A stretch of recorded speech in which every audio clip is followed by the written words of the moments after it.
नमस्कार दोस्तों, जैसा कि हम सभी जानते हैं कि आजकल एलोपैथी और आयुर्वेद को लेकर घमासान छिड़ा हुआ है और कुछ लोग आयुर्वेद के पक्ष में हैं, कुछ एलोपैथी के पक्ष में बोल रहे हैं। तो क्या है ये आयुर्वेद, क्या है एलोपैथी, बहुत से लोग तो ये जानते भी नहीं है, केवल वो डिबेट करते हैं मीडिया प्लेटफॉर्म्स पर।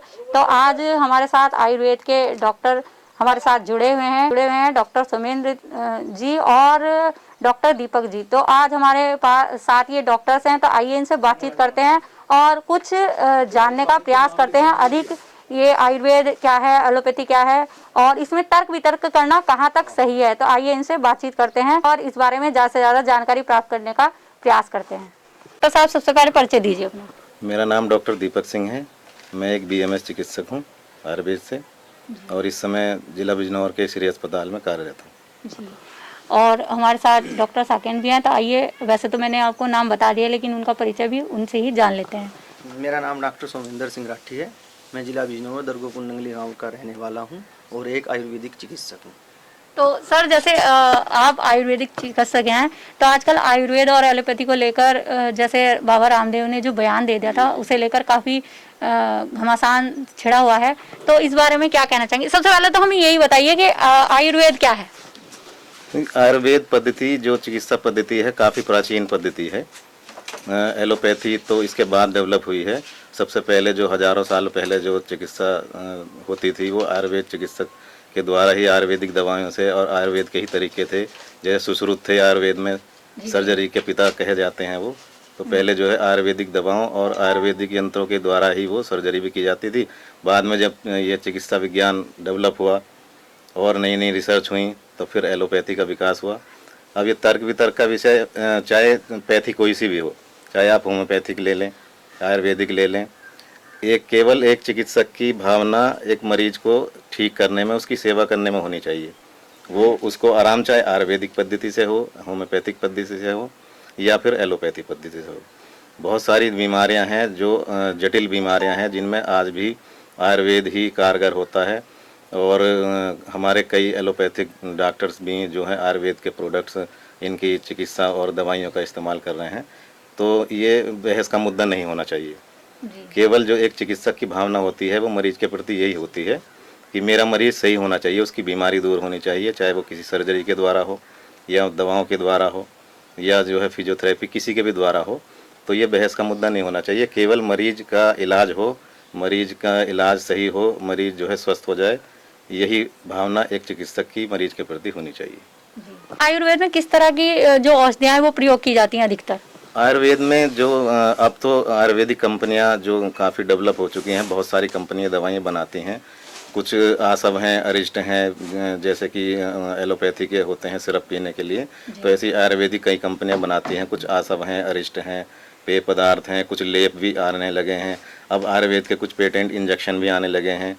कुछ चिकित्सक आयुर्वेद के अपना स्वयं ही तैयार करके दवाइयाँ भी देते हैं, स्वयं की बटियाँ बनाते हैं जो टैबलेट फॉर्म में होती हैं।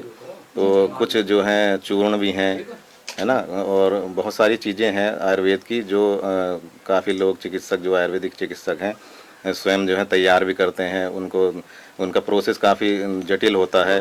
भावनाएं गज पुट दिया जाता है, भस्में बनाई जाती हैं, भस्मों के द्वारा भी इलाज होता है, पेय पदार्थों के द्वारा भी इलाज होता है जो आयुर्वेद की हैं। और अब जो आयुर्वेदिक कंपनियां काफ़ी जो है, बहुत सारी आयुर्वेदिक कंपनियां हैं जो अपने उन चीज़ों को ब्रांडेड करा करके मार्केट में उन्होंने उतारा है और वो आसानी से आयुर्वेदिक जो मेडिकल स्टोर्स हैं वहाँ से मरीज को मिल जाती हैं चिकित्सक के परामर्श के द्वारा। तो ये ज़्यादातर प्राकृतिक चीज़ों से बनाई जाती हैं? सभी चीज़ें हैं प्राकृतिक चीज़ें, जो हमारी प्राकृतिक जो वनों में हैं, जड़ी बूटियाँ हैं, तो जड़ी बूटियों के सारांश से ही ये सब दवाइयों का निर्माण होता है। जड़ी बूटियाँ हैं जो उनके बनाने के जो यंत्र हैं, जड़ी बूटियों का उनका जो काढ़ा भी तैयार होता है। जैसे च्यवनप्राश है, वो कई उसका बहुत लंबा प्रोसीजर होता है। जैसे जो मार्केट में इस समय च्यवनप्राश आ रहे हैं, बहुत सारी उसमें 54 के आसपास और ज़्यादा भी जड़ी बूटियाँ डलती हैं। उसको पकाया तैयार किया जाता है, उसका शुद्धिकरण किया जाता है। वैसे ही आयुर्वेदिक दवाओं का है, जो टैबलेट फॉर्म में आती हैं तो उनको पकाया जाता है, उनकी भस्में बनाई जाती हैं, उनकी गोलियाँ बनाई जाती हैं। तो उनका भी काफ़ी लंबा प्रोसीजर होता है उन दवाओं को तैयार करने का। तो साकेन जी, जैसे एलोपैथी है, तो एलोपैथी के बारे में कुछ बताइए हमें। देखिए, मैं तो आयुर्वेदिक चिकित्सक हूँ जी और मैं अपना मत आयुर्वेद की तरफ ही रखूँगा। जी। मेरा एलोपैथ से कोई मतलब नहीं है। अच्छा हालांकि जो कुछ अनुमति जो सरकार ने हम लोगों को एलोपैथ दवा लिखने की दी, जी तो कभी कभी हम उन्हें यूज कर लेते हैं। जी और हमारे यहाँ आयुर्वेद में जो हमारी प्राचीन पद्धति, उसमें आचार्य चरक जी ने एक श्लोक लिखा, प्रियोनम चस्य स्वस्थस्य स्वास्थ्य रक्षणम मातुरस्य विकार प्रशमनम च, यानी कि स्वस्थ मनुष्य के स्वास्थ्य की रक्षा करना और रोगी मनुष्य के रोग को दूर करना एक चिकित्सक का सबसे पहला कर्म, जी जिसे हम अपने कर्म से कभी नहीं हटना चाहिए। हमारे यहाँ आयुर्वेद पद्धति में वात पित्त कफ और सन्निपातज, ये 3 प्रकार के त्रिदोष बताए गए हैं, जिसमें इन्हीं के आधार पर चिकित्सा होती है। जी और हमारे यहाँ 6 द्रव्य आते हैं, द्रव्य गुण कर्म सामान्य विशेष समवाय। त्रिदोष वात पित्त कफ हो गए, सप्त धातु हो गई, रस रक्त मांस मेद अस्थि मज्जा सुख। कुछ ऐसी चीज़ें जो आयुर्वेद का बेस है, जो हमारा आधार, प्राचीन पद्धति का आधार, उसके आधार पर हम लोग आयुर्वेदिक चिकित्सा करते हैं। और हमारा काम है कि मरीज को बिल्कुल ठीक करना, स्वस्थ मनुष्य के शरीर की रक्षा करना और रोगी मनुष्य के रोग का निवारण करना सबसे पहले एक चिकित्सक का कर्म।